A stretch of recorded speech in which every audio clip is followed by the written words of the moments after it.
Mr. Clerk, please record. I have a quorum present, Mr. President. Thank you, Mr. Clerk. Are there any corrections for the journal? I have no corrections. Thank you. Are there any messages, reports, or announcements? There are.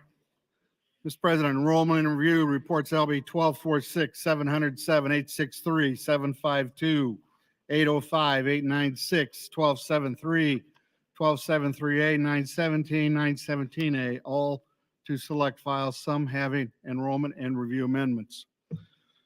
Your Committee on Enrollment and Review also reports LB 450 and 1099 is correctly engrossed. Your Committee on Health and Human Services.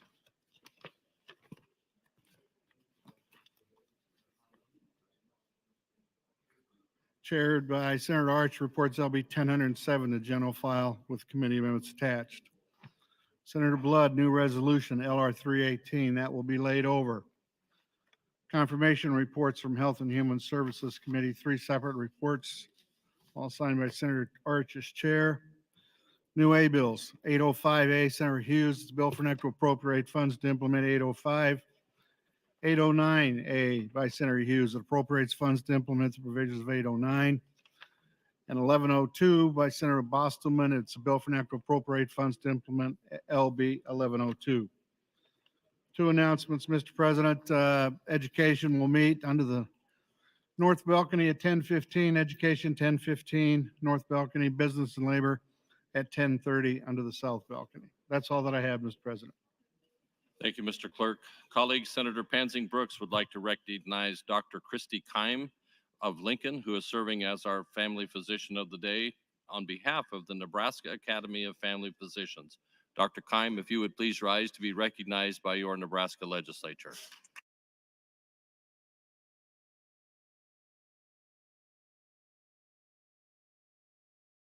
Also, Senator Carol Blood would like to recognize Girl Scout Spirit of Nebraska. There are 10 people and they are seated in the north balcony. If you would please rise to be recognized by your Nebraska Legislature.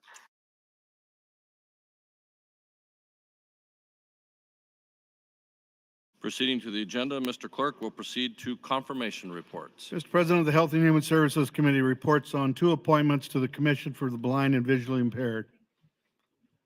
Senator Arch, you're recognized as Chairman of the Health and Human Services Committee for the confirmation reports. Thank you, Mr. President. On February 23, the Health and Human Services Committee held confirmation hearings on 2 appointments to the Commission for the Blind and Visually Impaired. The Commission has a 5-member board, including at least 3 blind persons, 1 member or designee of the National Federation of the Blind of Nebraska, and 1 member or designee of the American Council of the Blind. The first appointment is Cheryl Livingston. Cheryl is a new appointment to the Commission for the Blind and Visually Impaired. Ms. Livingston is very familiar with the Commission as she was employed there for 21 years.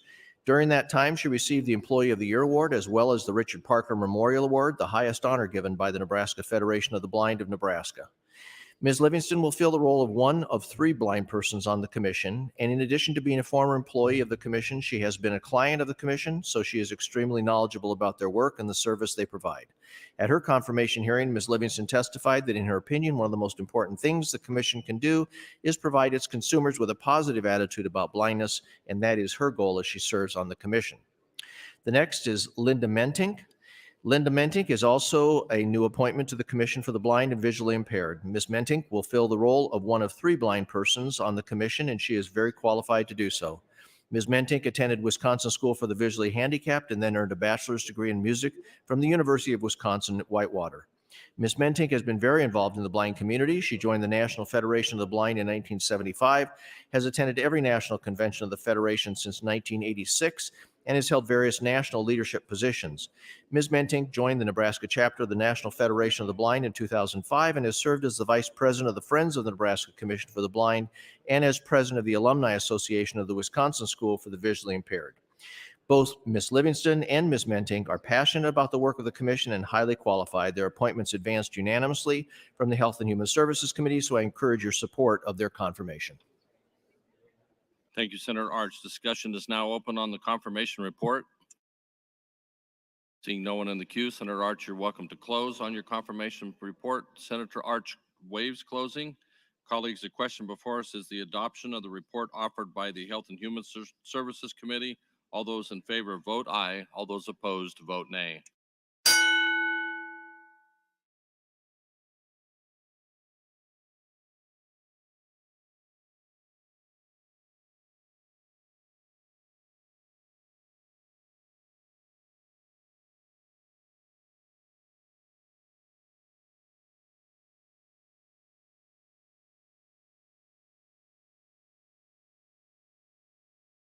Have you all voted? Record, Mr. Clerk. 35 ayes, no nays on adoption of the confirmation report. Report is adopted.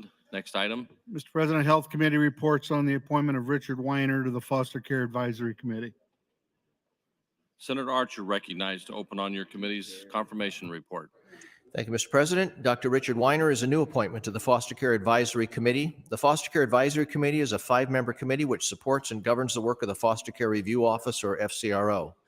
The FCRO is an independent state agency which tracks children in out-of-home care, reviews children's cases through a review process by its local citizen review boards, collects and analyzes data, and makes recommendations on conditions and outcomes.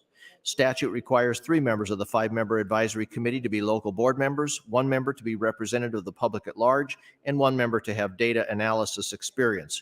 Dr. Weiner will fill the role of the member with data analysis experience. Dr. Weiner has a PhD in research psychology from the University of Houston, as well as a master's of legal studies from the University of Nebraska. He served on the Juvenile Services Subcommittee of the Nebraska Children's Commission for 4 years and has conducted evaluation work for the Nebraska Judiciary for the last 10 years. At his confirmation hearing on February 23, Dr. Weiner testified about his passion for juvenile justice issues and keeping youth out of the criminal justice system. His expertise as a research psychologist has allowed him to serve the state of Nebraska in previous roles, and he is willing to continue that service as a member of the Foster Care Advisory Committee. Dr. Weiner's appointment advanced unanimously from the Health and Human Services Committee, so I'd encourage your support for his confirmation. Thank you. Thank you, Senator Arch. Is there any discussion on the report? Senator Lathrop, you're recognized. Thank you, Mr. President. Colleagues, good morning. I hope you had a good weekend. I don't have a problem with this appointee. I want to take this opportunity to talk about something that came up in Judiciary Committee on Thursday, a bill introduced by Senator Hansen, and I want to talk about it a little bit this morning. Senator Hansen has been a tireless advocate for people who are incompetent and need to go down to the regional center to have their competency restored. Thursday, we heard a bill in Judiciary Committee dealing with this issue, and I want to talk about that, and I want to talk about a phone call I took from somebody yesterday about capacity at the regional centers. We have people, and just so that you understand the criminal justice process, if you get arrested and you are charged with a crime and you go before the court and the judge, the lawyer, or the prosecutor believe you are not competent to stand trial, the court will order an assessment, and then statute law requires that you go to the regional center to have your competency restored. Now, let me tell you what it means to be incompetent. That means you can't meaningfully participate in your criminal proceedings. So you don't know what the judge's role is, what that jury's doing there. Okay, you get the idea. These are very mentally ill people, very mentally ill. And Senator Hansen, when he had a bill 2 years ago where we could have HHS try to restore the competency outside of the regional center, our waiting period was 100 days.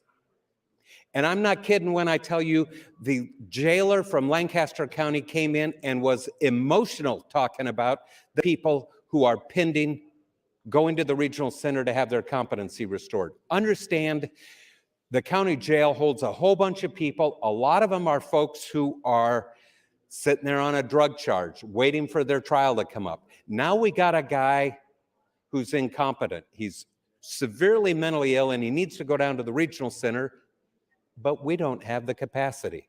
Nor do we have an interest in expanding capacity. So here's what's happening. These mentally ill people who don't know a judge from their defense lawyer are sitting in our county jails on average 128 days. Now think about that. Can you imagine a more important moral issue than that? We had the director of institutions, Larry Call, was in front of the committee. He had a number of reasons why they're doing ligature over there. it doesn't matter what they're doing there. They don't have enough beds, even if every one of them was available for a patient, because they're dealing with sex offenders. They're dealing with people that are committed, and they're dealing with people who need to have their competency restored. And they wait. And they wait.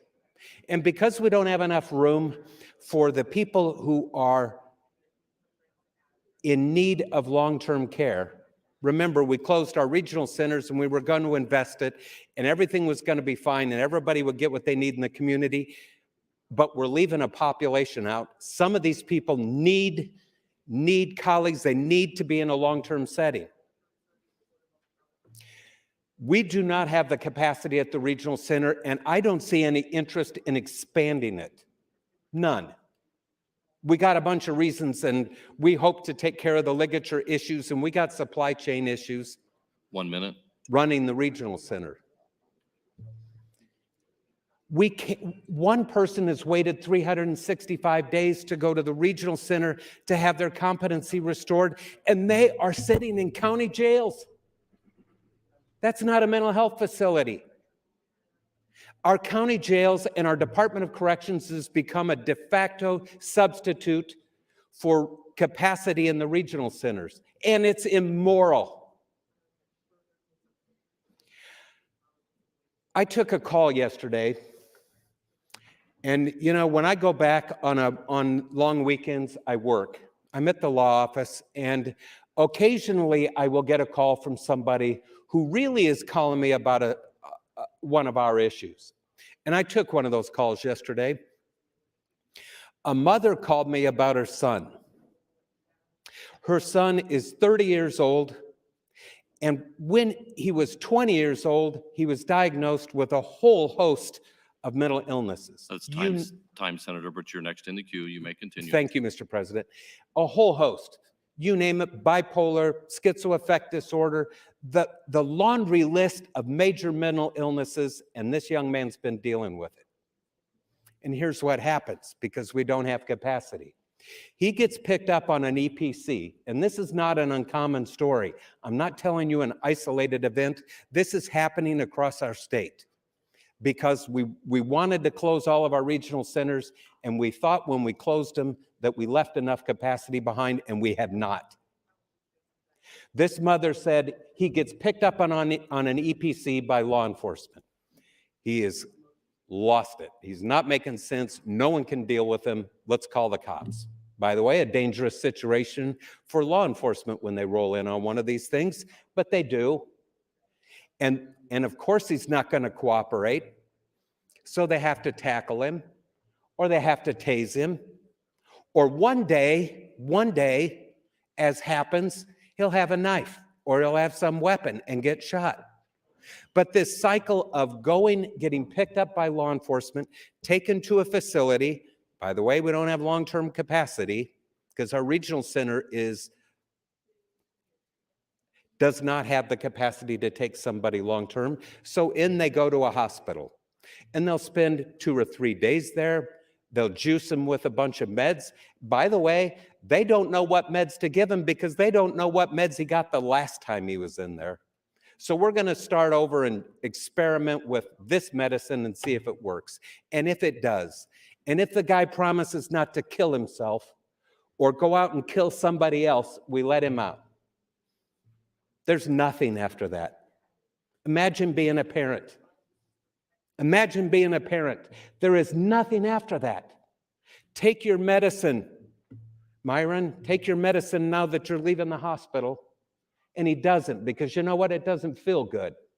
Or they feel like they're getting better, so they don't. And then guess what? They spiral.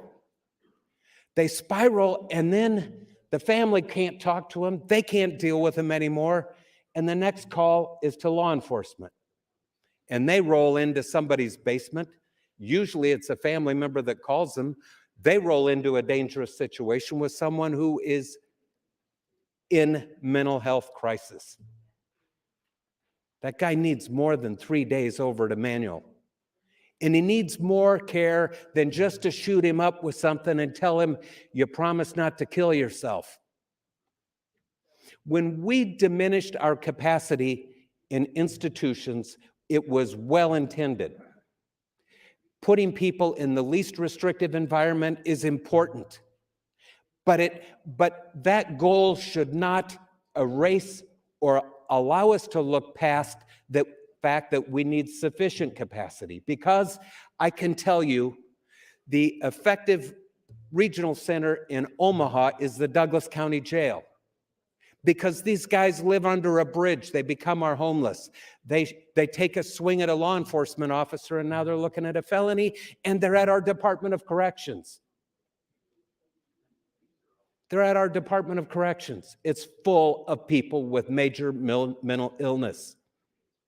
Scott Frakes is running a mental institution. And these people deserve something different than that. And we can't, in the name of having people in the least restrictive environment, ignore the fact that we have to have capacity for people that need more, and we don't. And we are woefully short. People were in on Senator Hansen's bill that said we need 1,000 beds. The counties, we had Commissioner Shore come in on Senator Hansen's bill. They're not a mental health facility, but they're becoming a de facto mental health facility. And they're mixing it up with everybody else waiting for trial on a homicide or a kidnap or a terrorist threat. This is the moral issue of the day. Soon we'll debate the budget. We will debate the budget, and for me to say that it is a moral document would be cliche. We talk about that. Somebody will pop up and say, this is a moral document. It is. What are our priorities going to be? Because we're sending these people, they are dying by Time, cop. Senator. That's time. Senator Hilkeman, you're recognized. Thank you. I really appreciate what you're saying, Senator Lathrop. And if you would like more time, I will yield time to Senator Lathrop at this time. Senator Lathrop, 445. I'd be happy to. Oh, he yielded me time? Okay. Colleagues, we are sitting on a lot of resources right now, and soon we'll debate the budget. There are mental health provisions in there. We got to take care of the providers. We have to do that. We need to do something about capacity at the regional center. We need to do something about long-term capacity for people who need more care and follow-up than simply to give them care for 3 days, get a promise from them that they won't kill themselves, and then send them out the door. I got off the phone with this mother that called me yesterday, and I have to tell you, you all probably thought I was a one-song band and the only thing I care about is correction reform. That's important to me. It's important to me because I know who's in there. I know where they come from. It's not just the folks that come from Senator McKinney's district, but the folks who come there with mental illness. In 2014, we did a special investigative committee to look at the circumstances of Nico Jenkins' incarceration and his release. Do you know that guy himself was petitioning, his family was petitioning to have him taken to the regional center instead of discharged? And a month before he was discharged, a month before he could see freedom, he said, send me to the regional center. I'm not well. Nope, don't have the capacity. We're not going to do it. We're just going to release you into society and let you go. What he did was predictable. We need more capacity. I'm not going to be here next year, but colleagues, we need more capacity for these people that need long-term care. And it doesn't have to be a forever sentence at the regional center, but it needs to be. We have sex offenders that we have to take care of. We have people that need to be committed, and we don't have the beds or the capacity. And these people that need to have their competency restored, they are presumed innocent. Some of these people, they bring them in and have them plead just so they can get out of the jail. And it's not right. It's not right. Mental health is probably the #1 issue of the day for this body and for this state, and we need to make investments. Thank you. Thank you, Senator Lathrop. Senator Friesen, you're recognized. Thank you, Mr. President. Being distracted and not hearing the confirmation issue, I guess this is a side issue, I take it, Senator Lathrop. So I will join in with Senator Lathrop, and I totally agree with everything he's saying. A few years back, when we were investigating some of the long-term care facilities that had a large client base of mental health clients, we found the state also to be woefully short in beds for mental health. Some of those places, I mean, they were trying to do a really good thing, but our lack of facilities for more supervised care, there just wasn't a place for people. And I think most on our committee would agree that there was a percentage of those clients living on an open campus in a nursing home facility who could leave anytime they wanted, that I felt could have been one of those cases where they ended up in jail. There was just a percentage of clients that needed to be under a little more supervision, a little more restricted care, but there were not facilities available. They had the opportunity to leave the campus at any time and not return. And to me, going off your meds and doing that would have set up a scenario where Senator Lathrop was talking about, where down the road you end up in jail. We had a case like this in Hamilton County where there was a lady that was arrested. She was a frequent flyer. It was a mental health issue. And the sheriff knew that it was a mental health issue, but had nowhere to go but to put her in the county jail.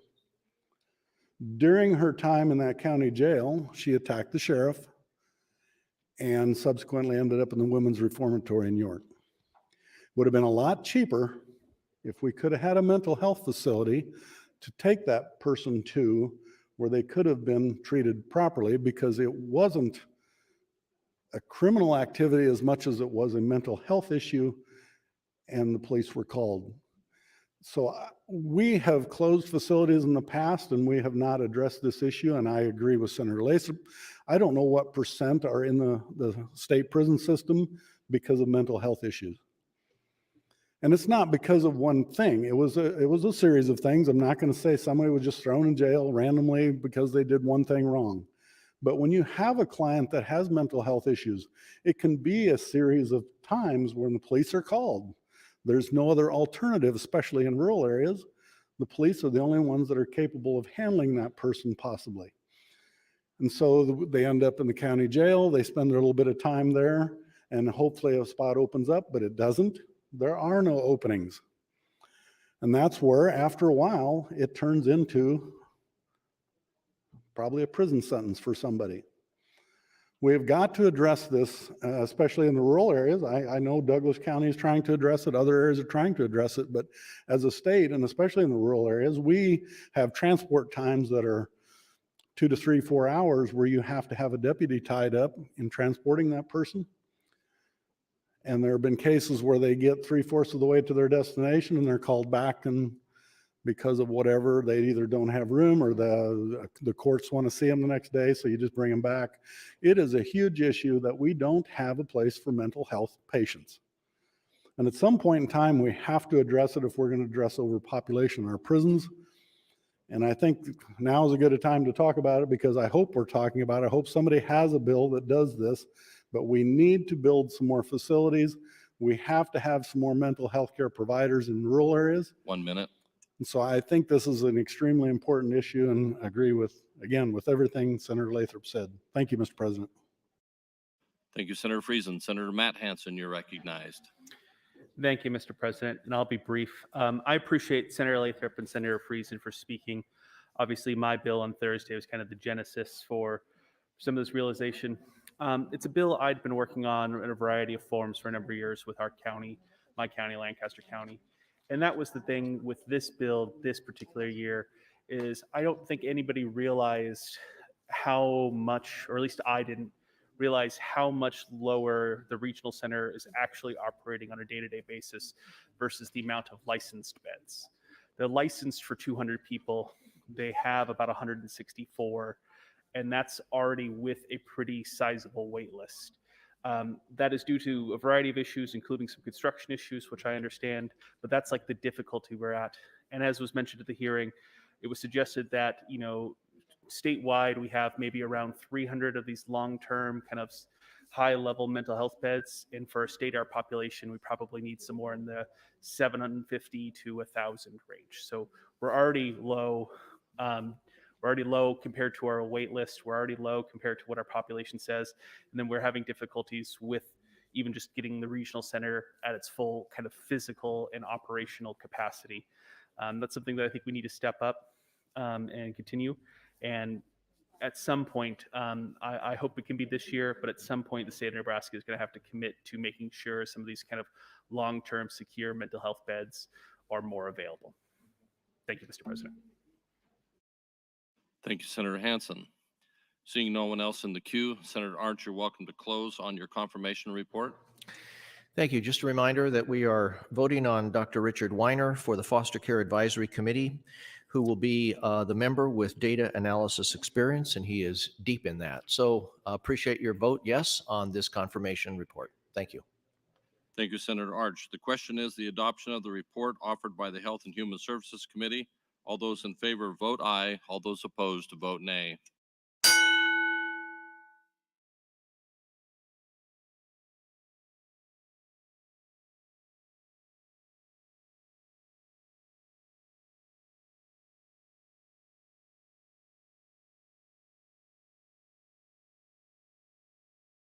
Have you all voted?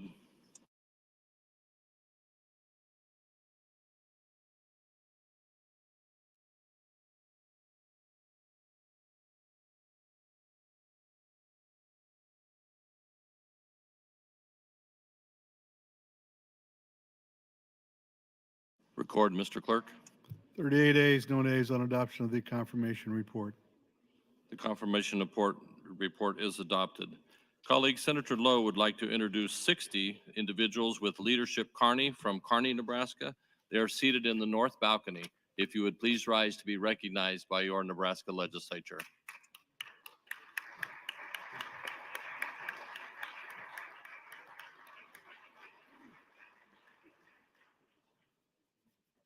Thank you for coming. Colleagues, we will skip over the Ag Committee confirmation and move to the next one. Mr. Clerk. Mr. President, Health Committee reports on the appointment of Peggy Williams to the Commission for the Deaf and Hard of Hearing. Senator Arch, you're welcome to open on your confirmation report. Thank you, Mr. President. Our last appointment is for Peggy Williams for the Commission for the Deaf and Hard of Hearing. Peggy Williams is a new appointment to the Commission. The Commission for the Deaf and Hard of Hearing is a 9-member commission, and it is the principal state agency responsible for improving the quality and coordination of services for the deaf and hard of hearing. Ms. Williams is extremely knowledgeable and familiar with the Commission, having been employed by the Commission for more than 30 years before retiring in 2016. During that time, she was instrumental in drafting legislation to provide access to mental health services for the deaf and hard of hearing. She has served on a number of statewide committees to ensure quality services are being provided to this population, and at her confirmation hearing, she testified very passionately about her awareness of the needs of deaf and hard of hearing people. During her time at the Commission, Ms. Williams was nominated 3 times for Employee of the Year, has been recognized by 3 different Nebraska governors for her work, including Governor Carey and Governor Ricketts. In addition to her work on the Commission, Ms. Williams recently retired as a certified sign language interpreter. Ms. Williams will serve a 3-year term, and the state will benefit from her experience and passion for deafness and hearing loss issues.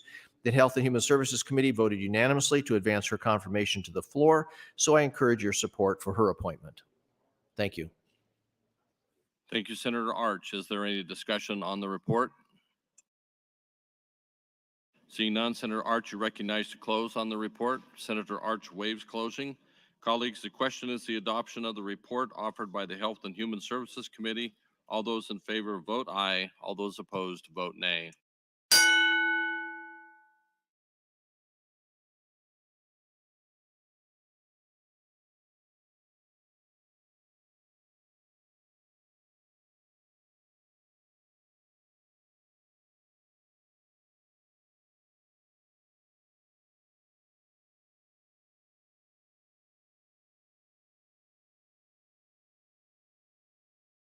Have you all voted?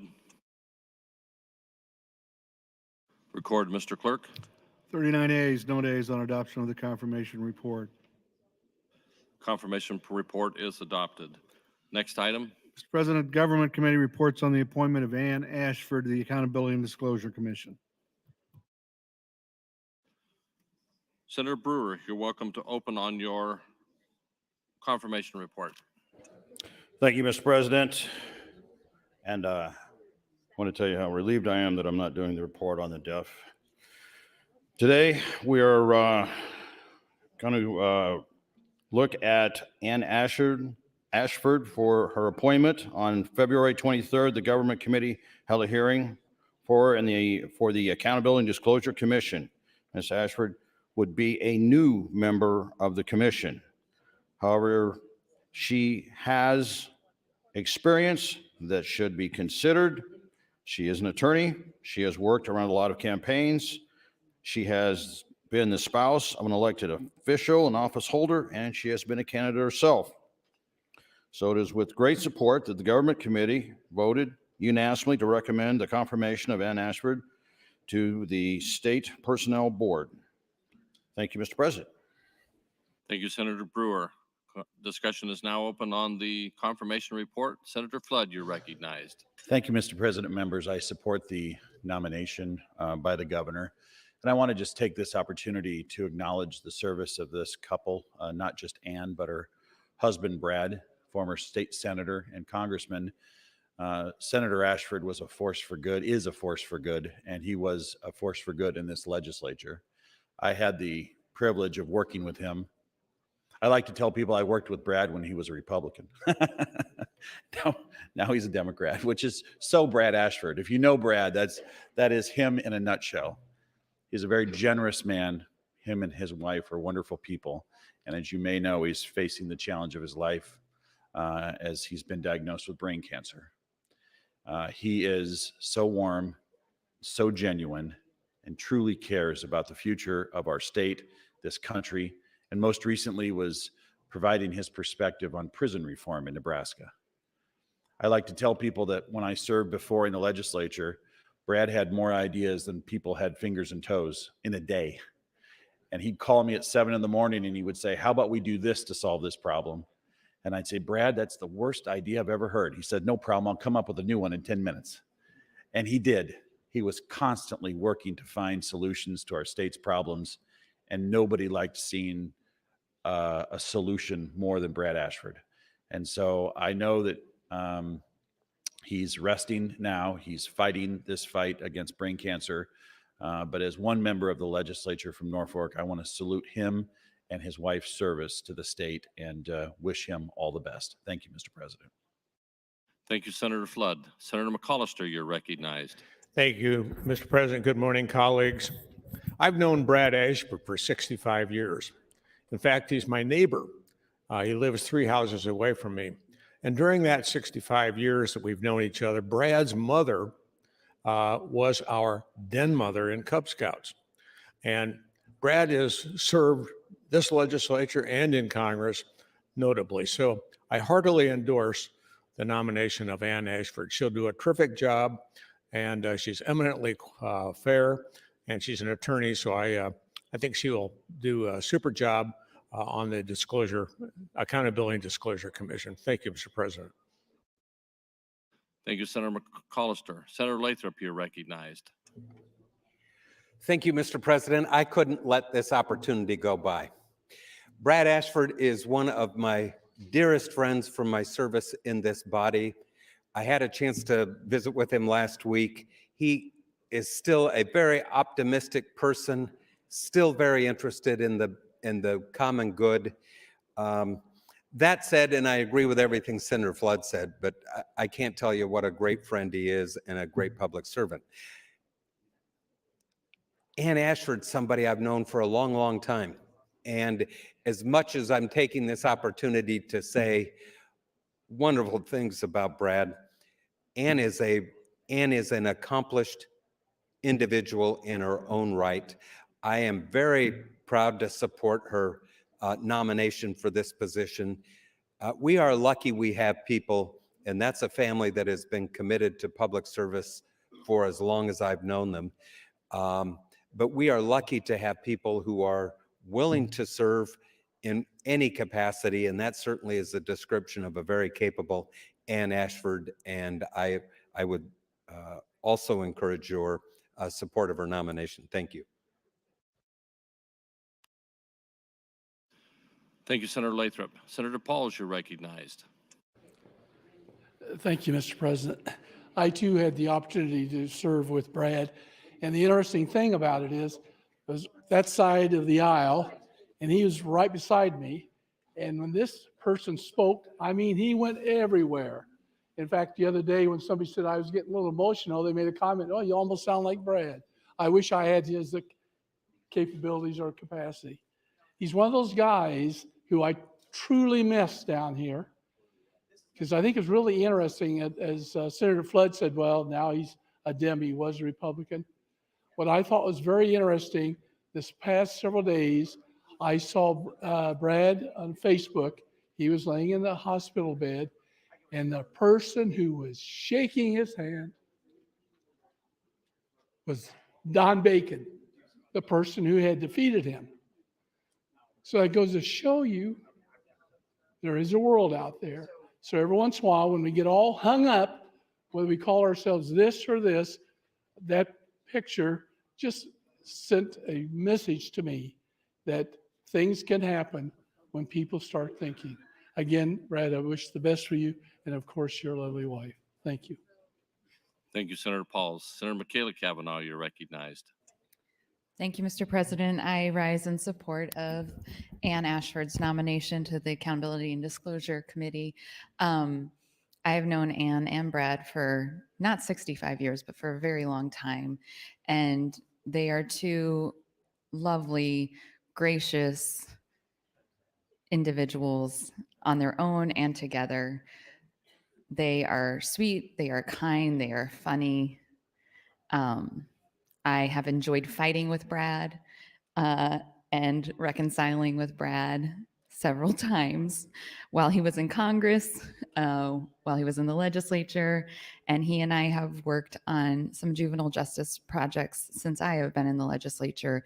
I consider him a dear friend, and I'm very excited to see Ann Ashford continue her service to this state. She is a public servant at heart, and as Senator Lathrop said, she is an amazing human being in her own right. And Brad certainly married up when he married Ann. So I'm just excited to vote for them and appreciative of both of them as public servants. Thank you. Thank you, Senator Cavanaugh. Seeing no one else in the queue, Senator Brewer, you're welcome to close on the Government, Military, and Veterans Affairs Committee report. Senator Brewer waives closing. Colleagues, the question is the adoption of the report offered by the Government, Military, and Veterans Affairs Committee. All those in favor vote aye. All those opposed vote nay.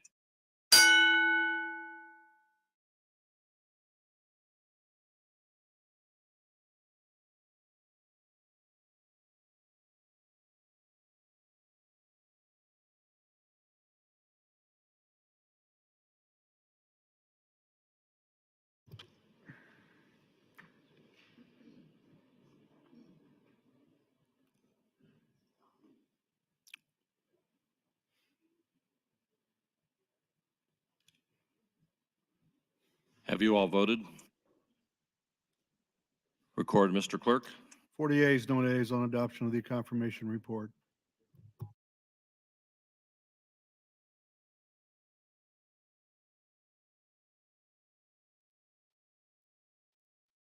Mr. Clerk, we'll move to final reading. Members should return to their seats in preparation for final reading.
Mr. Clerk, the first bill is LB 567. Bill 567, by business labor, signed by Mayor Bill Duncan, employment security amendment, change originally in payments to annual benefit amounts.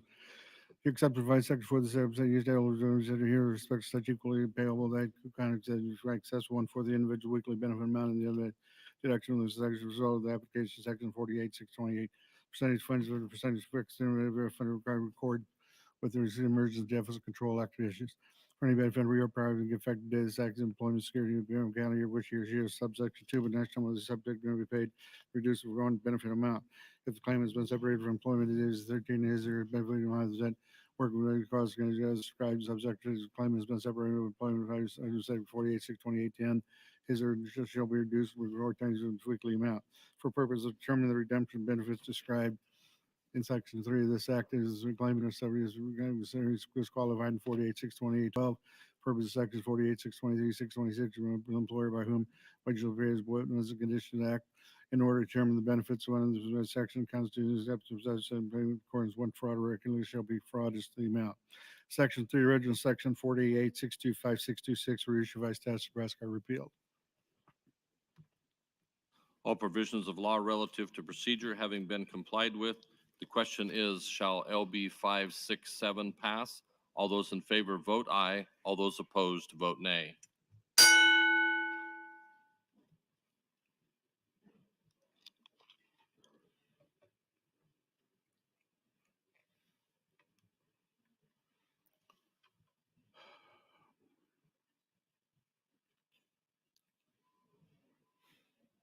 Have you all voted? Record, Mr. Clerk. 49, Sears, Albright, Archblood, Bosman, Brandt, Brewer, Breezy, Kavanaugh, Clemens, Day, Dorn, Erdman, Flood, Friesen, Geis, Grigert, Holler, Hanson, Hilger, Sickelman, Hughes, Jacobson, Colderman, Lathrop, Linehan, Lowell, McCollister, McDonald, McKinney, Morfeld, Moser, Merman, Pauls, Pansing, Brooks, Saunders, Slama, Stinner, Vargas, Walls, Williams. Voting nay, none, not voting, Sears, Hunt, Aguilar, Bostar, DeBoer, Lindstrom, Wayne, and Wishart. 42 ayes, no nays, one present, not voting, 6 excused, not voting, Mr. President. LB 567 passes. Next item. Resolution Bill 704, introduced by Senator Williams, override Glenn and Public Health Welfare and return to change in education, private funeral directing and embalming apprentice, repeal section 1. Department shows you single license practice funeral directing, and embalming applicant meets requirements of section of applicant in case of funeral shall present satisfactory proof the applicant is earning an equivalent 40 semester has capital credit in addition for equivalent of 6 semesters in English.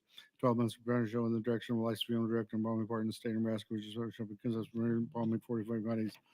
Apprentice begin the applicant shall apply. The applicant shall he or she has completed 24 of 40 hours, whereas his section 20 plus split apprenticeship shall be deemed to be in the following manner.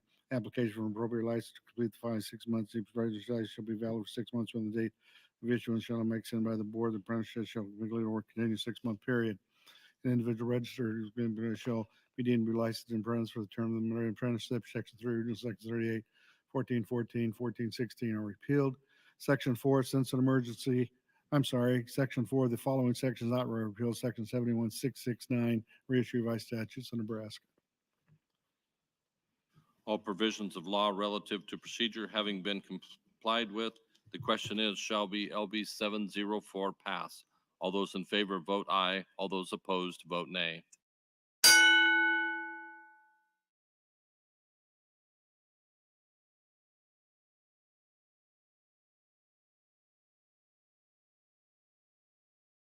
Have you all voted? Record, Mr. Clerk. 49.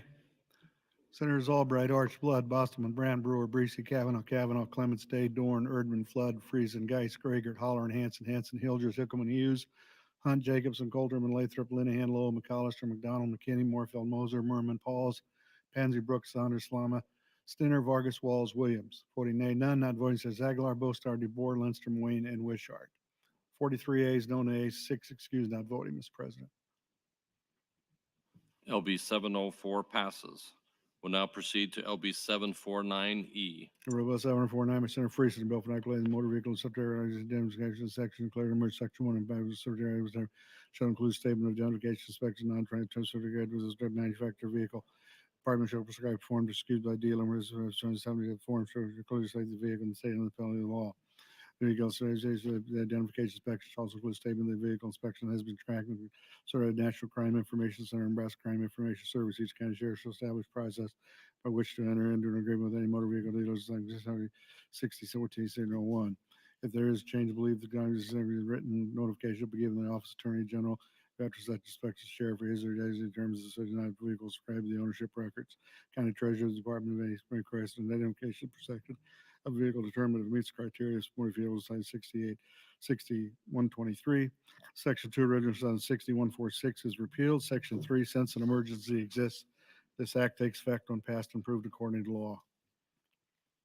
All provisions of law relative to procedure having been complied with, the question is, shall LB 749 pass with the emergency clause attached? This vote requires 33. All those in favor vote aye. All those opposed vote nay.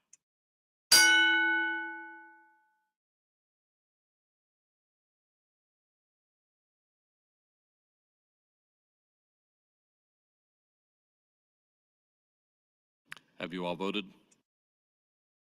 Record, Mr. Clerk. Voting aye, Sirs Albright, Archblood, Bosselman, Brandt, Brewer, Breesy, Kavanaugh, Clements, Day, Dorn, Erdman, Flood, Friesen, Geis, Gregert, Holler, Hanson, Hilders, Hickman, Hughes, Hunt, Jacobson, Coulterman, Lathrop, Linehan, Lowe, McCollister, McDonald, McKinney, Morfeld, Moser, Merman, Pauls, Pansy, Brooks, Sanders, Slamas, Stinner, Vargas, Wallace, Williams. Voting nay, none, not voting, Sirs Aguilar, Bostar, DeBoer, Lindstrom, Wayne, Wishart. 43 ayes, no nays, 6 excused, not voting, Mr. President. LB 749 passes with the emergency clause attached. We'll now proceed to LB 786. Hero Bill 786 by Senators Erdman, Albright, Brewer, Clemens, Geis, Holler, and Hearn, Williams, Groney, Bill vernacular, the state political common business closure, financial interest. The statement of financial fraud pursuant to Section 49, 14, 40 issue with list following names and address, nature, association, business names and address, services accepted, identification, description, not value, nature, location, all real property, acceptance, real property used in an individual. In the name and address, names of business, any person whom a gift of value more than $100 received, description of gift based on good faith estimate of the individual, 0, $100, $200, $200, $500, $500, $1,000. Such other information the individual commission deemed necessary of hearing to carry out the purposes of the County Disclosure Act. Section 2, this act becomes operative in January 2028.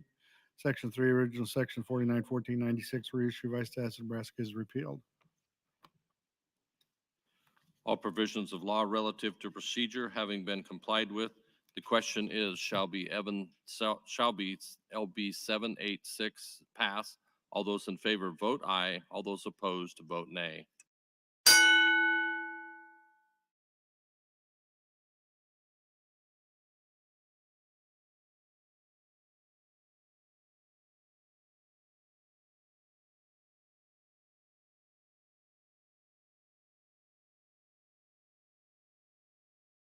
Have you all voted?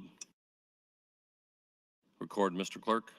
Voting aye, Sirs Albright, Archblood, Bosselman, Brandt, Brewer, Breesy, Kavanaugh, Clements, Day, Dorn, Erdman, Flood, Friesen, Geis, Gregert, Holler, and Hanson, Hilders, Hickman, Hughes, Hunt, Jacobson, Coulterman, Lathrop, Linehan, Lowe, McCollister, McDonald, McKinney, Morfeld, Moser, Merman, Pauls, Pansy, Brooks, Sanders, Slamas, Stinner, Vargas, Wallace, and Williams. Voting nay, none, not voting, Sirs Aguilar, Bostar, DeBoer, Lindstrom, Wayne, and Wishart. 43 ayes, no nays, 6 excused, not voting, Mr. President. LB 786 passes. We'll now proceed to LB 791. Negro Bill 9791 by Senators Lowe, Aguilar, Breesy, Freeze, Bill for Necklace, County Government, County Surveyors, Engineers, and Highway Superintendents. Shall we do the county surveyor because of all county survey may be called by the name correct the record. Such counties population 150,000 more county agents shall be professional agent providing second shall be elected this period 32/5/26. Make estimates cost of all non-comparable public improvements board whether county second. Move and change supervision and work improvement authorized by the county board, except materials certified and made the county treasurer shall prepare and file a record. And the counties having a population of 150,000 inhabitants is assigned to his or her by the county engineer. In counties having a population of 100,000 but not less than 150,000 county surveyors of right, David shall make the same save so file this certificate of appointment. Each county surveyor shall be entitled to recipe as determined by the county board and carry whom requirements to done fixed pursuant to 23/11/14. All fees received by taxpayer in the city of not send county as city license number. County board should be licensed in Nassau counties having 1,000 inhabitants per age, including having a population of 150,000 more inhabitants. Section 5, original section 28. 3, 1901, 1901, 02, 33, 116, and 30, 9, 1506, reissue of stats 2020 are repealed. All provisions of law relative to procedure having been complied with, the question is, shall LB 791 pass? All those in favor vote aye. All those opposed vote nay.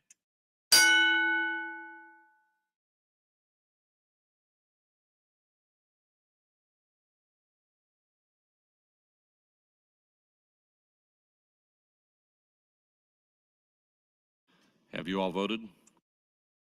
Record, Mr. Clerk. Voting aye, Sirs Albright, Arch, Blood, Bostelman, Brandt, Brewer, Breesy, Kavanaugh, Clements, Day, Dorn, Erdman, Flood, Friesen, Geis, Gregert, Hollard, Hanson, Hilders, Hickman, Hughes, Hunt, Jacobson, Coulterman, Lathrop, Linehan, Lowe, McAllister, McDonald, Morfell, Moser, Merman, Pauls, Pansy, Brooks, Sanders, Slama, Stinner, Vargas, Walls, Wayne, Williams. Voting nay, none. Not voting, Sirs McKinney, Aguilar, Bostar, DeBoer, Lindstrom, and Wishart. 43 ayes, no nays, one present not voting, 5 excused not voting, Mr. President. LB 791 passes. We'll now proceed to LB 847. Girls Bill 147 introduced by Senator Wishart. This bill regulating the political subdivisions and connections alternatives act amendment section 132903. Construction management, risk management, contract which construction management, political subdivisions, designs, development phase of the project, political subdivisions, architect or engineering designs of project.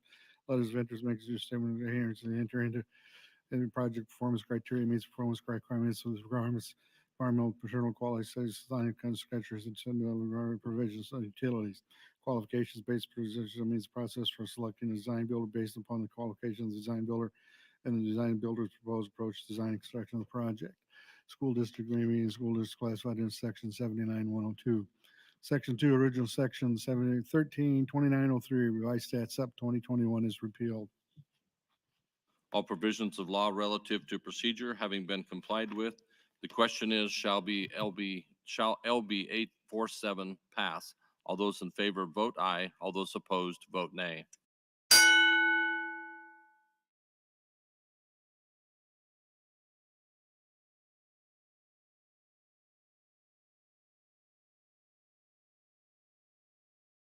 Have you all voted? Record, Mr. Clerk. Voting aye, Sirs Albright, Arch, Blood, Bostelman, Brandt, Brewer, Breesy, Kavanaugh, Clements, Day, Dorn, Erdman, Flood, Friesen, Geis, Gregert, Holler, and Hanson, Hilders, Hickman, Hughes, Hunt, Jacobson, Coulterman, Lathrop, Linehan, Lowe, McAllister, McDonald, McKinney, Morfell, Moser, Merman, Pauls, Pansy, Brooks, Sanders, Slama, Stinner, Vargas, Walls, Wayne, Williams. Voting nay, none. Not voting, Sirs Aguilar, Bostar, DeBoer, Lindstrom, and Wishart. 44 ayes, no nays, 5 excused not voting, Mr. President.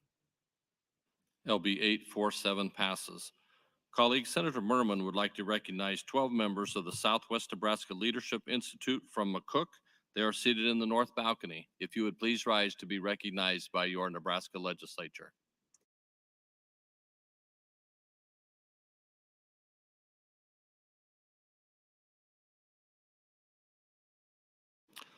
Also, Senator Friesen would like to recognize 42 fourth grade elementary and St. Labori elementary students and 4 teachers from Grand Island. They are seated in the south balcony. If you would please rise to be welcomed by your Nebraska legislature.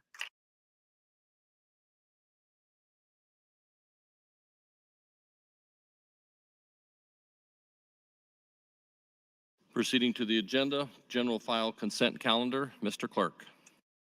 Mr. President, Revenue Committee would like to have an exec session now under the South Balcony Revenue Committee now. Mr. President, next bill, 697, bill by Senator Coulterman. It's a bill for regulating healthcare facilities, defines terms, provides for licensure of rural emergency hospitals, requires coverage for rural emergency hospital services. Introduced on January 5 of this year, referred to the Health and Human Services Committee, advanced to general file. There are committee amendments pending. Thank you, Mr. Clerk. As the clerk stated, there are committee amendments from the Health and Human Services Committee. Senator Arch, as chairman of that committee, you're welcome to. I'm sorry, Senator Coulterman, you're welcome to open on your bill. Thank you, Mr. President. Good morning, colleagues. Today I rise to ask for your support of LB 697 and AM 1613. LB 697 is a bill to provide licensure of rural emergency hospital services. In December of 2020, the United States Congress passed the Consolidated Appropriations Act of 2021, and it's since been signed into law. This legislation established a new Medicare provider type called Rural Emergency Hospital. This new Rural Emergency Hospital model will offer the opportunity for current critical access hospitals and rural prospective payment system hospitals with fewer than 50 beds to convert to rural emergency hospital status to furnish certain outpatient hospital services in rural areas.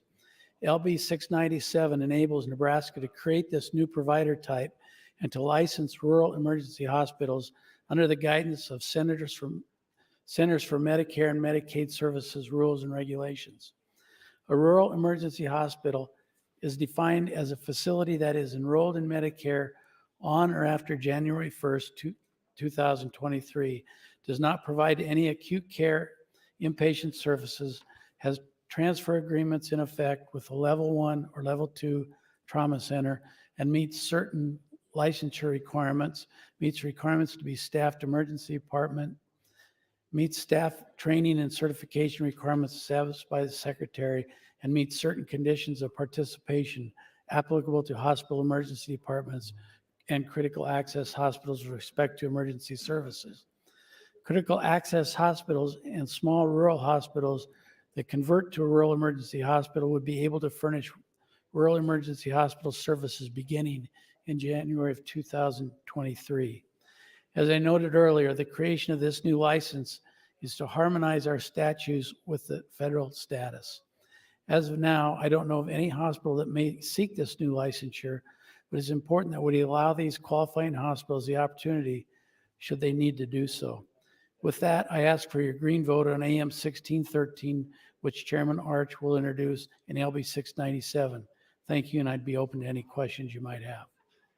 Thank you, Senator Coulterman. As the clerk noted, there are committee amendments. Senator Arch, you're recognized to open on the committee amendments. Thank you, Mr. Speaker. Good morning, colleagues. AM 1613 to LB 697 amends Section 3 of the bill to allow rural emergency hospitals to have transfer agreements with facilities other than a level 1 or level 2 trauma center. This amendment ensures that if one rural emergency hospital was overcrowded or a patient requires specific care, transfers could be made to a different facility to ensure the patient receives the needed care without that being a trauma facility. Without the amendment, rural emergency hospitals would only be able to transfer patients to a level 1 or level 2 trauma center. If an incident happened in Ogallala, the closest level 2 trauma centers would be in either Kearney or Scottsbluff.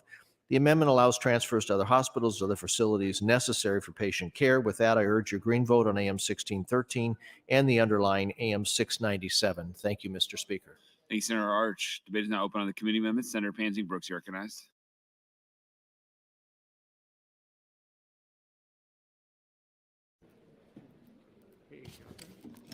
Thank you, Mr. Speaker. I'm standing up today to remind everybody that this is International Women's Day.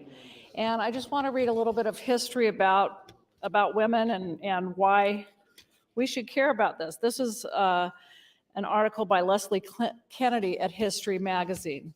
So despite the adoption of the 19th Amendment, many women of color, immigrant women, and poorer women continued to face barriers at the polls. With the certification of the 19th Amendment to the U.S. Constitution on August 26, 1920, women secured the right to vote after a decades-long fight. The 19th Amendment reads, "The right of citizens of the United States to vote shall not be denied or abridged by the United States or by any state on account of sex," unquote. But while the passage of the 19th Amendment enabled most white women to vote, that wasn't the case for most women of color. For Black women, their votes weren't lifted by that tide in the South. Assistant Professor of Political Science Christina Rivers from DePaul University said their votes were suppressed solely on the basis of race.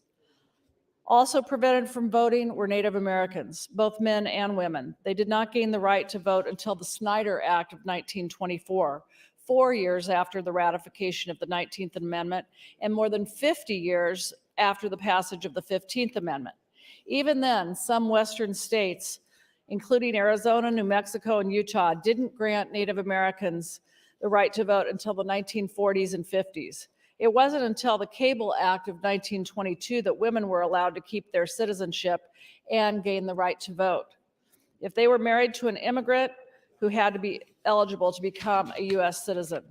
In Puerto Rico, literate women won the right to vote in 1929, but it wasn't until 1935 that all women were given that right. And Asian American immigrant women were denied the vote until 1952, when the Immigration and Nationality Act allowed them to become citizens. I hardly find it surprising that most people are not listening to this information about women on International Women's Day, but I shall go forward. Even with the passage of these amendments and acts, a number of nefarious methods were used to keep segments of the population from voting. Most of these measures targeted Black Americans in the Jim Crow South, but Latino, Native American, and Asian Americans also faced obstacles to voting in the Southwest and West. Rivers said, when you combine the literacy tests, invasive registration forms, interpretation tests, poll taxes, and outright violence, this kept Black voting registration percentages down to the single digits in most of the Confederate South. In fact, according to Pearl Dow, professor of political science and African American studies at Emory University, where our two boys went, efforts to legalize the right to vote were fraught with racism and division, stemming back to abolitionist movement.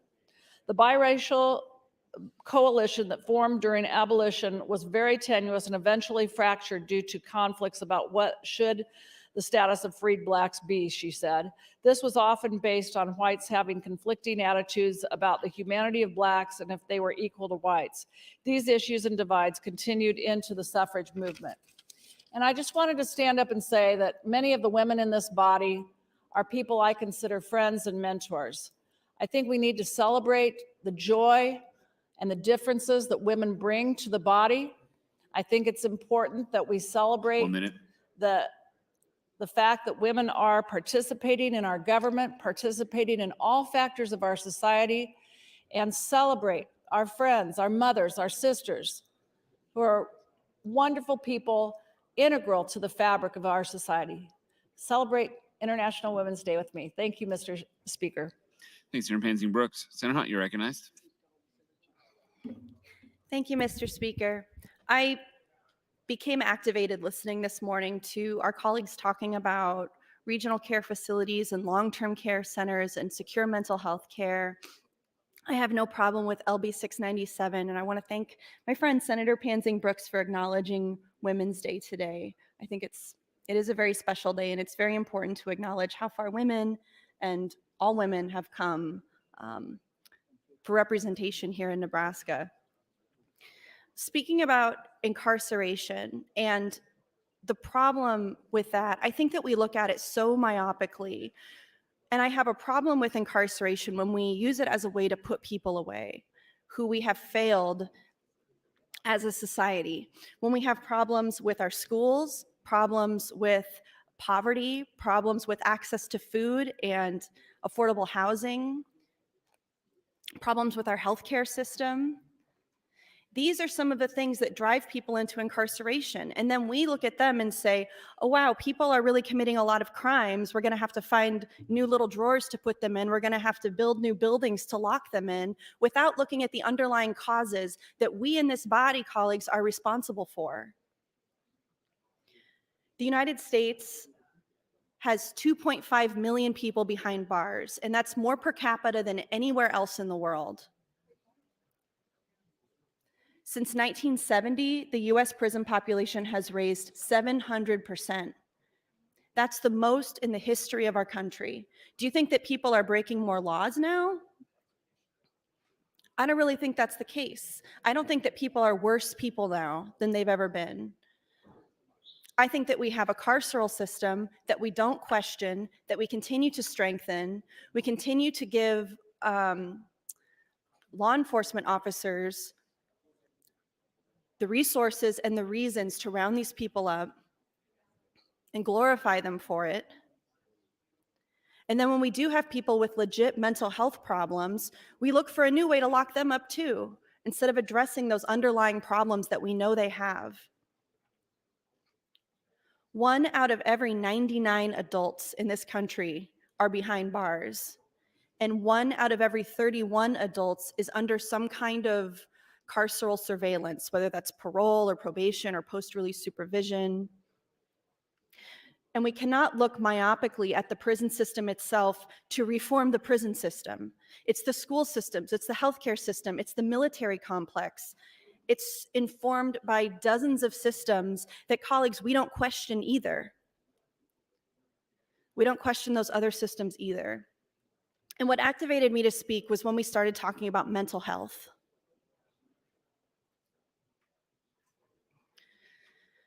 We have a mental health crisis in this country, crisis in this state, crisis in this city, in every single one of our cities,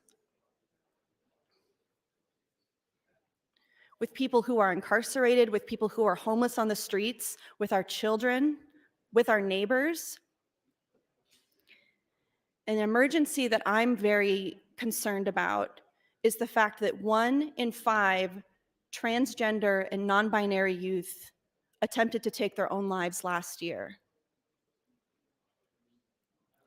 All I want for trans kids is that they grow into trans adults, that they become happy trans adults. And that's all I want for anyone in the LGBTQ community, anyone in Nebraska at all. 1 minute. Thank you, Mr. Speaker. Trans and non-binary people exist all over the world. They have throughout history. In every nationality and race and ethnicity and culture and country and religion, they've always existed. And they've been accepted differently by their different cultures. And in our culture, we choose to treat them as disposable. But through thousands of years of history, all over the globe, in every culture, you can find trans and non-binary people. I want to talk about Milo Winslow, who is a transgender member of our community, a transgender neighbor of ours here in Lincoln, who took his life last Thursday. And him taking his life in Lincoln is a direct consequence of organizations and lawmakers who weaponize transphobia and homophobia. That's time, Senator. Senator, you're next in the queue. You may continue. There's only 2 minutes left in this particular debate. Thank you. This is the direct consequences of organizations and lawmakers who have weaponized transphobia and homophobia for political reasons. When you look at Milo Winslow's final social media posts, they reflect a man who was tortured by the political war being waged in his city around the fairness ordinance here in Lincoln, around the fight ramping up around his right to exist in his own city. On my next opportunity, I'll read that letter. Thank you, Mr. Speaker. Thank you, Senator Hunt. Seeing no one else in the queue, Senator Arch, you recognize to close.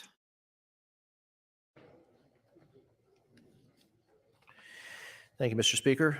Just a reminder, this AM 1613 simply allows them to transfer to other facilities other than trauma facilities. It was just an oversight in the bill, so appreciate your vote on 1613 and LB 697. Thank you. Thank you, Senator Arch. Question for the body is the adoption of the committee amendments. All those in favor vote aye. All those opposed vote nay.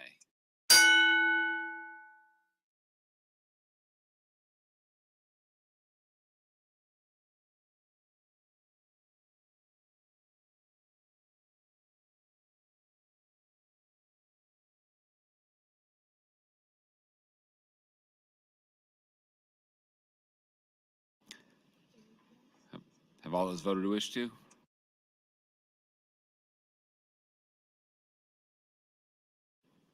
Please record, Mr. Clerk.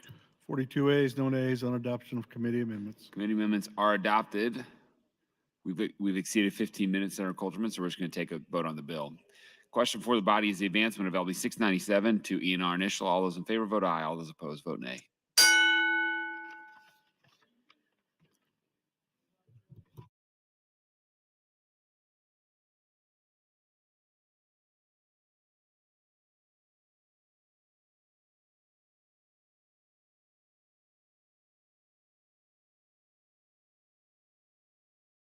Have all those voted who wish to? Please record, Mr. Clerk. 39 ayes, no nays on the advancement of the bill, Mr. President. LB 697 is advanced. Next bill. LB 824, it's a bill by Senator Ben Hansen. It's a bill for an act relating to personal care services. Includes bathing as an activity of daily living. Introduced on January 6th, that time referred to Health and Human Services, advanced to general file. There are committee amendments, Mr. President. Senator Ben Hansen, you're recognized to open on LB 824. Thank you, Mr. Speaker. So LB 824 simply clarifies an existing term in statute regarding the authority of in-home personal care service workers to provide in-home bathing services. The personal care industry and the Department of Health and Human Services have operated under this understanding for many years. There were no opponents at the public hearing. LB 824 adds 2 words to the current statutory scheme for in-home personal care services and has no accompanying fiscal note. It was reported to general file by the Health and Human Services Committee, and the committee's vote was unanimous. So with that, I ask that you vote green on LB 824 and the committee amendment. Thank you. Thank you, Senator Hansen. As the clerk noted, there are committee amendments. Senator Archie, you recognized to open on AM 1604. Thank you, Mr. Speaker. Good morning again, colleagues. AM 1604 would strike Section 1 of LB 824, which would have placed bathing in the activities of daily living within the Healthcare Facilities Licensure Act. With the amendment, the bill would only apply to home health agencies and personal care health aides. This amendment was brought to us at the hearing by the introducer, Senator Hansen, at the request of both the Healthcare Facilities Association and the Department of Health and Human Services, who agreed that the section was not needed, that the removed section was not needed. With that, I urge your green vote on AM 1604 and LB 824. Thank you. Thank you, Senator Arch. Debate is now open on AM 1604. Senator Hunt, you recognized. Thank you, Mr. Speaker. Colleagues, my whole time in this legislature, 4 years, I almost never get nervous speaking. I never shake. I never worry. I never wonder if I'm going to say the right thing. And I feel myself overcome with anxiety, almost dizzy with anxiety, talking about this issue, because this is something more than maybe anything I've ever spoken about here is so personal to me and so important to me. Milo Winslow, who took his life last Thursday, a trans man here in Lincoln, his final social media posts show how tortured he was by the division in this city that has been drummed up by hateful anti-trans people among us, and we are responsible for that. We have something to do with that, colleagues.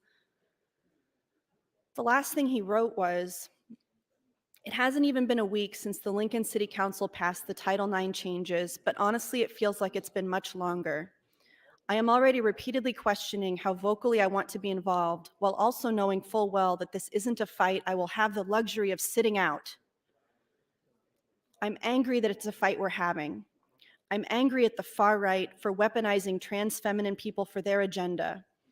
I'm angry at the dehumanizing language they use in their flyers. I'm angry at their forcing and their religious ideologies onto others in the most hateful and vile ways. I'm angry that not even a week in, and I've already been intentionally misgendered in conversations about it and told my experience is, quote, an affront to God, because it's only going to get worse from here. Mostly, though," he says, "I'm angry at the political move that brought us here, a move made during midterms, a move made without the financial resources to back it up, a move made when less than 3 years ago polling said it would pass, a move made after multiple queer and trans advocates begged for it not to be made. I'm angry that this was done without a plan and with the necks of transgender people, mostly trans feminine people, on the line. I'm angry that I now have to reckon with not trusting local politicians that I once felt I could trust." And he went on to say that he was going to make his account private and take some time to work on his mental health. Colleagues, mental health. You can't solve every mental health problem by locking somebody up, by building another prison, by building another regional center, by putting another bed in a room where you can call someone crazy and make a nurse look after them, if you can even hire a nurse in this state anymore. Some of these problems you can just fix by being freaking nice to people. Some of these problems you can fix by making sure people aren't starving. I have a bill to say that if you have ever had a drug conviction, you can get food assistance if you qualify for it. Almost every other state has a law like this, but no, in Nebraska, that's too soft on crime. Okay, well, what are you going to do for their mental health then when they're starving, when they can't take care of their families? I never get like this. Milo Winslow's life could have been saved. He deserved better in his life. Lincoln, he deserved better from you. Colleagues, he deserved better from us. And the trans people who are with us today still, by the grace of your God, their friends and their families who love them and care for them, and our entire community that is made better by their existence, whether you like it or not. 1 minute. They are begging us to open our hearts. Look at the teachings of your Jesus and apply it to someone you don't agree with, who you don't understand, until it's your child or your friend or someone you know, and then you say, well, not you, I didn't mean you. I meant those perverts, the other people I'm talking about. These people could be your children. Cleanse the hate from your heart and mind your business. It will save a life. Thank you, Mr. Speaker. Thanks, Senator Hunt. Seeing no one else on the queue, Senator Arch, you recognize to close. Senator Arch waives closing. Question for the body is the adoption of AM 1604. All those in favor vote aye. All those opposed vote nay.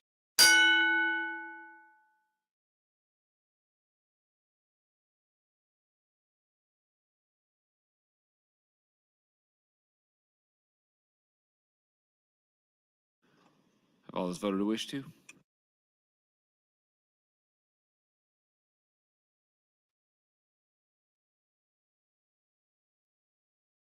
Please record, Mr. Clerk.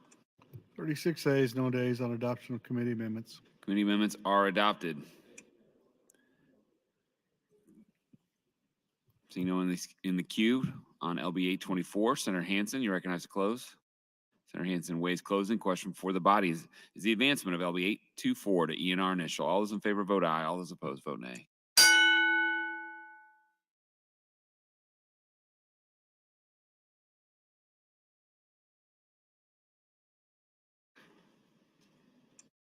Have all those voted who wish to?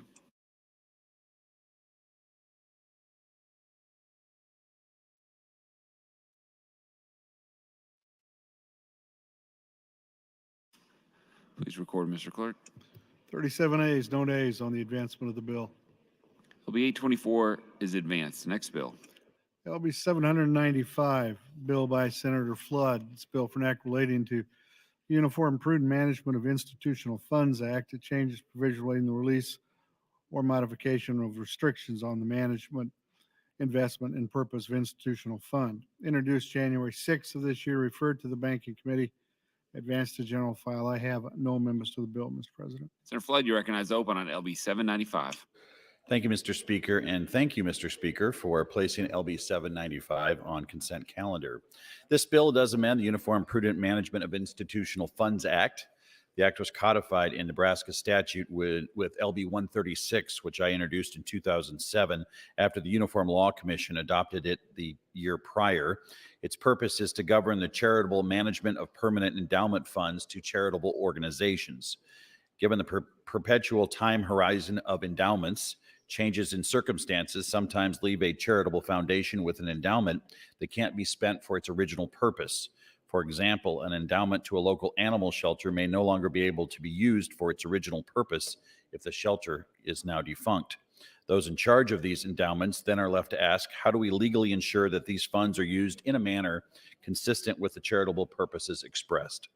In those circumstances, a charity may be able to seek a judicial remedy to determine an alternate purpose, but that can be costly to pursue and is exactly why the UPMIFA provision in section 58-615 sub D was included. Currently, this section provides that if the fund is more than 20 years old and is less than $25,000 in value, restrictions can be modified by a charity with the consent of the state attorney general without the need for judicial action. This bill increases the dollar amount of funds provided this modification remedy from $25,000 to $100,000. At this time, 27 states have a limit for these small endowments higher than Nebraska's $25,000, ranging from $50,000 to $250,000. Additionally, 4 states have built-in adjustment mechanisms that increase the limit annually. For example, the state of Tennessee has increased its limit of $150,000 by $5,000 on July 1 of each year since 2011. The changes under this bill would allow charitable organizations to better carry out their objectives while maintaining current safeguards for donor restrictions. Any modification will be made in accordance with the donor's probable intention and will be overseen by our state attorney general. Therefore, a charity cannot arbitrarily alter a donor's intent with respect to a charitable gift. This bill received no opposition or neutral testimony in committee and was advanced to general file by the unanimous vote of the entire committee, and I would ask the body for a green vote. Thank you. Thank you, Senator Flood. Debate is now open on LB 795. Senator Michaela Cavanaugh, you recognized. Thank you, Mr. Speaker, colleagues. I will likely vote for this bill, but I wanted to stand up in solidarity with Senator Hunt and her statements about Milo Winslow. What a devastating loss to the people of Lincoln and to the state of Nebraska for a completely preventable incident. Senator Hunt, I appreciate so much your passion, and I know that the community, the transgender community in Nebraska, really needed to hear that because they are loved, they matter. There are people in this building that care about them. And there are people in this building that are advocating for their rights to live their lives. And Senator Hunt is at the forefront of that. I also want to talk about priority bills. I am very frustrated and upset when I look at our agenda. We have committee priority bills on select file. We have senator priority bills on select file. We have senator priority bills on general file. We have committee priority bills on general file. We have speaker priority bills on general file. We have senator priority bills again on general file. And Senator Hunt prioritized her bill that was sitting on general file from last year on February 14th. Why are all of these bills scheduled ahead of hers? This is a genuine question that I hope the speaker will address because it doesn't make any sense from what was said to us at the beginning of session. Get your priorities in, get your priorities in. You want to get them scheduled right away. Senator Hunt got her priority in for a bill that was sitting on general file and it still hasn't been scheduled. And I have gone through and there are bills that we have moved that were filed after hers. The disparity of how some of us are treated in this body by the leadership in this body is abhorrent. We represent constituents just like everyone else. And our constituents aren't less important than yours. But the speaker has so many priority bills on here and he can't schedule Senator Hunt's.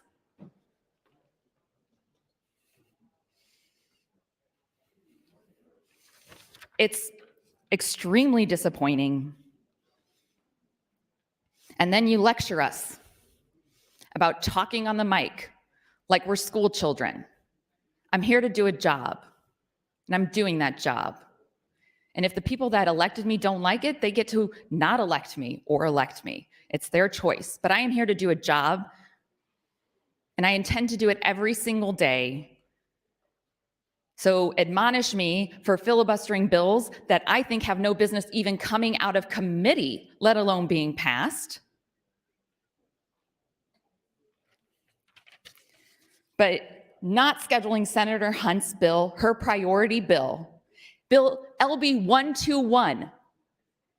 We're in the thousands, and LB 121 hasn't been scheduled. Kicked out of committee last year, prioritized on Valentine's Day this year, still hasn't been scheduled. That's politics. That is playing politics to the T. We don't want to give food to drug felons. We just want to continue the cycle of incarceration, intergenerational poverty, racism. I hope that the speaker will address this, but I've learned not to hold out too much hope.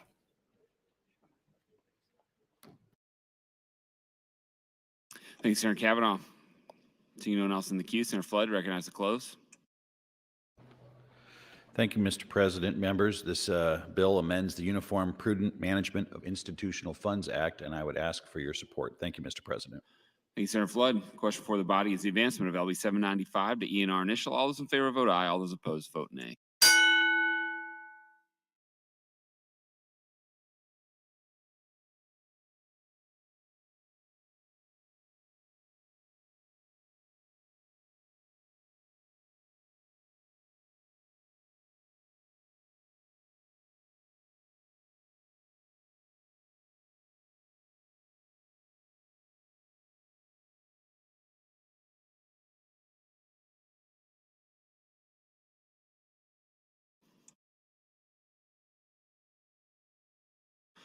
All those voted who wish to, please record, Mr. Clerk. 37 ayes, no nays on the advancement of the bill.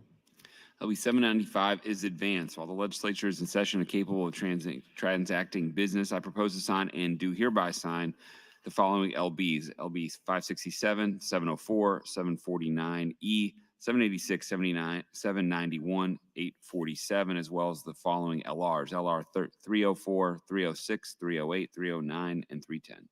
Next bill, Mr. Clerk. Mr. President, LB 1147, a bill by Senator Friesen, relates to the Uniform Standard Code for manufactured homes and recreational vehicles. Introduced on January 19 of this year, at that time referred to the Transportation Committee. The bill was advanced to general file. No committee amendments. Senator Friesen does have an amendment to the bill, Mr. President. Senator Friesen, you recognize to open on LB 1147. Thank you, Mr. President. Members of the legislature, LB 1147 makes two changes to the definition that involves the regulation and sale of recreational vehicles. The first is a definition of a fifth-wheel travel trailers. For many years, the industry standard for travel trailers was that they could not exceed more than 430 square feet in the setup mode. In 2020, the industry standards were revised to allow the fifth-wheel travel trailers to be larger when in the setup mode. So the Nebraska Public Service Commission utilizes the industry standards in its code compliance and plan approval process. And this change will allow units exceeding 430 square feet to be sold by Nebraska-based RV dealers. The removal of this restriction will not change the size of the trailer as being moved upon the highways. They must still meet the state vehicle requirements for width and length. And second, the bill also modernized the definition of a park trailer to comport it with other states and the Department of Housing and Urban Development standards. Thank you for consideration of LB 1147, and I'd ask for your support. Thank you, Mr. President. Thank you, Senator Friesen. As the clerk noted, there is an amendment, AM 1997. Senator Friesen, you recognize to open on the amendment. And basically, the amendment is that it has an E clause and it would take effect immediately upon passage. Thank you, Mr. President. Thank you, Senator Friesen. Debate is now open on AM 1997. Senator Michaela Kavanaugh, you recognized. Thank you, Mr. Speaker. To colleagues, staff, and interested persons, January 6, 2021, read the 2022 legislative session. I think the date was wrong. It is 2022 from Speaker Hilders. I'm not going to read the whole thing. I'm going to skip. For those of you that have it, you would have received it in your email. On page 2, some of the 2021 priority bills I consider eligible for scheduling during the 2022 session as a 2021 carryover priority bill. These bills will have priority over carryover bills taken up in worksheet order. Please note, however, that these bills will not be rescheduled for use as a vehicle for another measure. The 2021 priority bills, which fall within the category of eligible for scheduling, include any 2021 priority bills on general file or select file yet to be debated at the stage of debate, and any 2021 priority bills which was held by the principal introducer. Also, I want to provide early notice that Senator Breezy's bill to adopt daylight savings time year-round will be scheduled March 14th, the morning following the 2022 spring forward change in time. Any 2021 priority bill may be designated as a 2022 priority bill and will be treated as a new debate. The order of priority I intend to follow when scheduling a bill is, everybody listening? First, 2022 priority bills. Doesn't matter what comes after that. As is the usual practice, at some point in the session, we will move to debating only 2022 priority bills, and when available, the budget bills. In black and white, in our email, spoken on this floor by our speaker, not honoring his word. I expect the speaker's word to be honored, and I am very disappointed that I have to stand up here and say it to everyone. Think if this is your bill. Senator Linehan and myself, we prioritized bills from last year. They've been scheduled. They were scheduled right after we prioritized them. I'm pretty sure that I would be up here every day banging my fist if my bill hadn't been prioritized. Senator Hunt has been much more gracious than I am.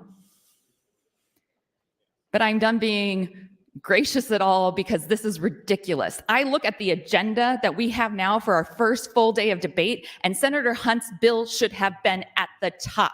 But instead, it's consent. Consent should not be ahead of priority bills. We keep talking about time. All we've got is time. Time is the only weapon. Time is the only resolution. Time is what's going to bring us together. I am tired of the Democrats in this body being treated like we don't matter, like our constituents don't matter, that you don't have to keep your word to us, that you can stand on this floor and you can say how honorable you are and how we should trust you and how you are going to stick to your word, and then you don't when it's a Democrat. 1 minute. Every single Republican in here, if your priority bill was not scheduled when it was supposed to be scheduled, you would be irate. And you should be irate on behalf of Senator Hunt. This is not leadership. This is lying to us and playing political games with our priority bills. Thank you. Thank you, Senator Kavanaugh. Senator Flood, you recognize. Mr. President, members, I've had the speaker's job before. And I think it's unfair to level a myriad of accusations against somebody who's trying to do his job in a short session with filibuster after filibuster after filibuster after filibuster. It is very complicated to land the plane with 106 plus priority bills. I appreciate the fact that the speaker has made, I think this is the third consent calendar available to the membership. If we want to be successful this session, we have to focus in on what we can accomplish and support the person putting the agenda together. I do not find this constructive. I do not find this helpful. Yelling and being very upset at somebody who's trying to accomplish everything that's set out before this legislature and criticizing him with comments that depreciate his service and the effort that he's made to try and make this place work. I know what that's like. I'm not in his office asking for this or that, and I don't know if anybody else is, but as somebody who's been in that seat before, It's really hard to hear the criticism of someone that I know is trying to get everything done in a difficult political environment. I support the Speaker's efforts, and I hope you do too. Thank you, Mr. President. Thank you, Senator Flood. Speaker Hildress. Thank you, Mr. President. Good morning, colleagues. I usually don't respond to these types of attacks that go onto the floor, but this has gone directly to the way we've done business and to the trust in this body. And I think Senator Kavanaugh's comments are totally without fact, without basis, and deserve a brief response. I would remind Senator Kavanaugh and the body that one of the very first priority bills that I put up this year was Senator Kavanaugh's priority bill. Had nothing to do with whether she was a Democrat or a Republican or even the merits of the bill. She followed the rules at the beginning of this session. She prioritized a 2022 priority bill, and I got it up right away. Right away. I committed last week to Senator Hunt. I told her off the mic, I said, Senator Hunt, I am going to make sure that your SNAP bill gets its day in court. I told her, I committed to her. The idea that I would pick winners or losers based on partisanship is ridiculous. Senator McKinney has a bill up today, his priority bill. Senator Moorfield, I talked over the weekend. I said, I will make sure your priority bill gets up. Last Thursday on the mic, I committed to Senator Wayne to ensure that his priority bill, LB 1024, got heard.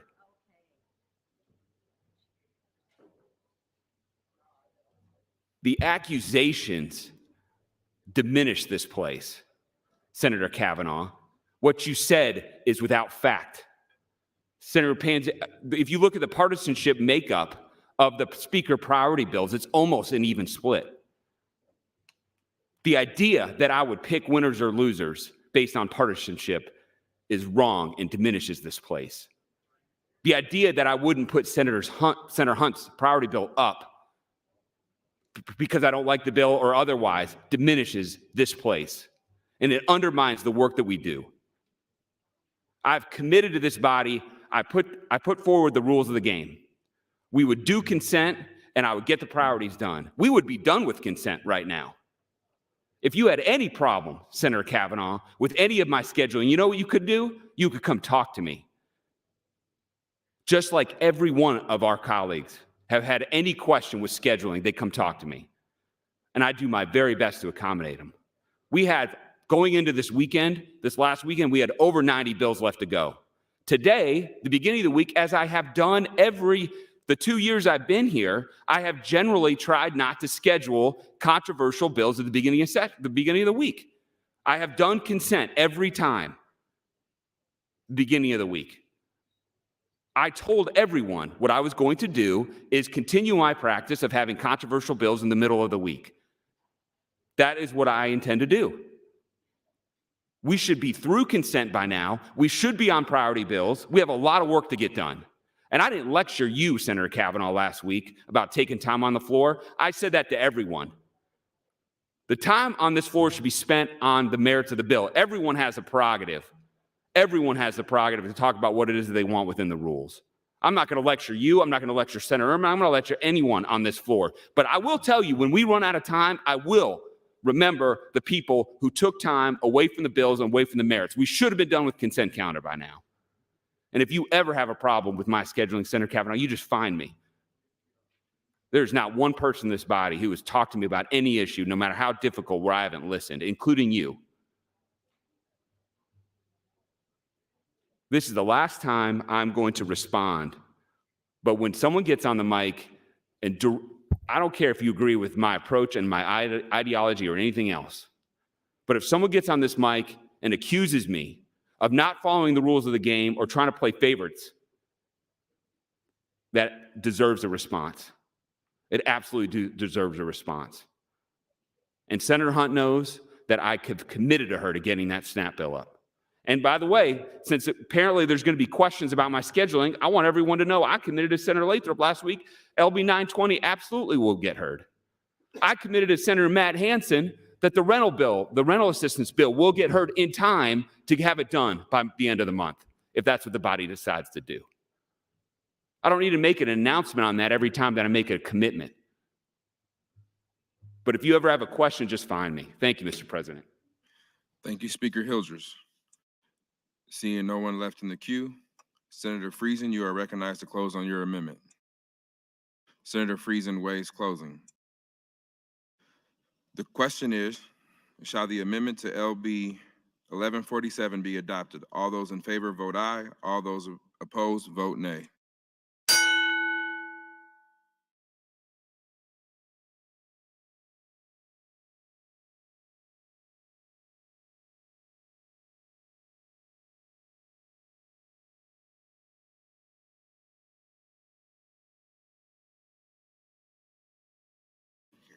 Have all voted who care to? Record, Mr. Clerk. 36 ayes, no nays, Mr. President, on the adoption of Senator Friesen's amendment. The amendment is adopted. Discussion on the advancement of LB 1147 to ENR initial. Seeing no one in the queue, Senator Friesen, you are recognized to close. Thank you, Mr. President. Again, this is a simple bill that will allow our local recreational vehicle dealers sell some of the models that were, up until this bill passes, would be illegal to sell in the state of Nebraska.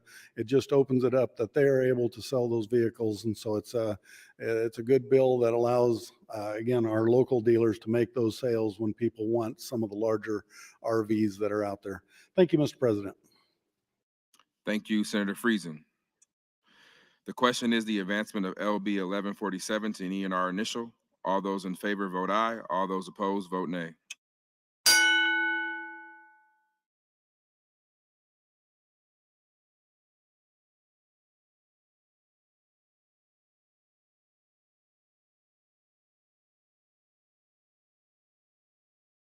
Have all voted?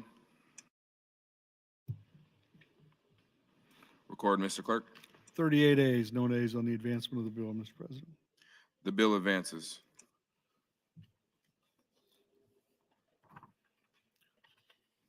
Mr. Clerk, we will proceed to general file LB 807. Mr. President, 807 is a bill by Senator Brandt relating to county government. It changes provisions relating to a tax levy and county funding for a nonprofit county historical association or society.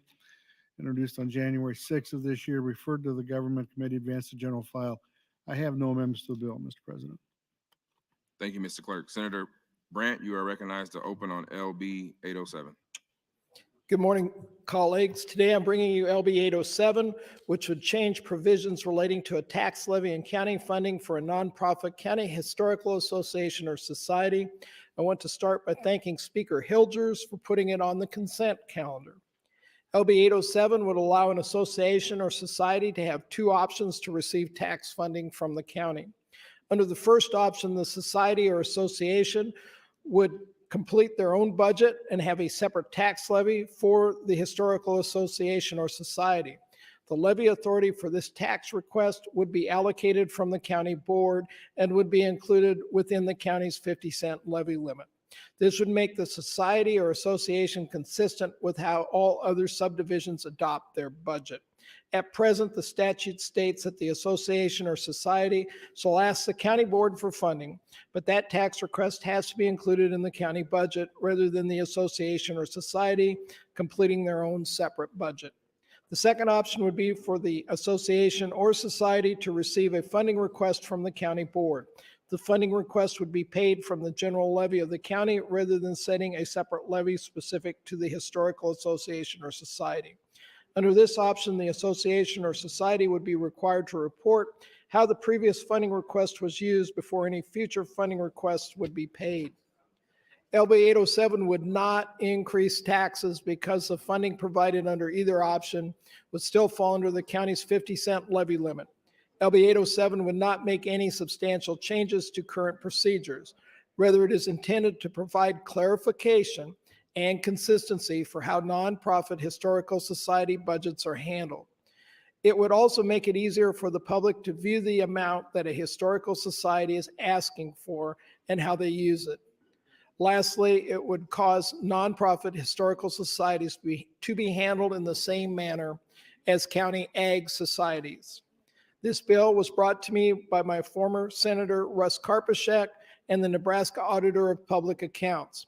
I want to thank Russ Karpashek and Jeff Schreier, Senior Auditor in charge of the Nebraska Auditor of Public Accounts, for their work on the bill and for testifying at the hearing, along with John Cannon of NACO. LB 807 was voted out of the Government, Military, and Veterans Affairs Committee unanimously, 8-0. With that, I ask for your green vote on LB 807. Thank you, Senator Brandt. Debate is now open.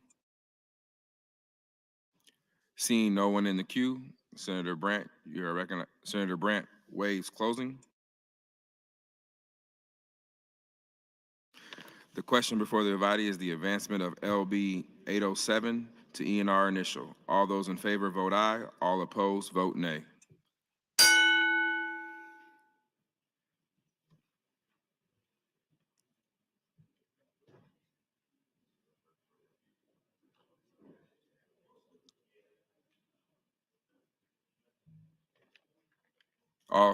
All those in favor have voted. All have voted now. All those in favor, all have voted. Record, Mr. Clerk. 40 ayes, no nays, Mr. President, on the advancement of LB 807. Bill advances. Items for the record, Mr. Clerk. Okay. I do, Mr. President. Thank you. Judiciary Committee chaired by Senator Lathrop reports 829, 830, 907, 851, 1124 to general file. Transportation Committee chaired by Senator Friesen, 1244 to general file. Education by Senator Walls reports 1057 to general file. Business and Labor 815 to general file, chaired by Senator Ben Hansen. And Revenue Committee chaired by Senator Linehan reports 1250 to general file. Amendment to be printed, Senator Kavanaugh to LB 376A. I have notice of hearing from the Natural Resources Committee. I have a new A bill, 1241A by Senator Lathrop, that appropriates funds to implement 1241. Bills read on final reading this morning, presented to the governor at 11:43. Announcements. Appropriations Committee exec session on 12:30 in room 1524. General Affairs exec session 12:45 in room 1507. And name ads, Senator Jacobson to 781, Breesy 933, Dorn 933, Jacobson Brewer 933, Blood 964, Breesy Jacobson 1086, Pansy and Brooks LR 283, CA along with Moorfeld, Jacobson, and Matt Hansen, Senator Arch LR 317, and Coulterman 317. Mr. President, Senator Matt Hansen would move to recess the body until 1:30 p.m. The question is, shall the legislature recess until 1:30? All those in favor vote aye, say aye. All those opposed, all those in favor say aye. Nays? We're at recess.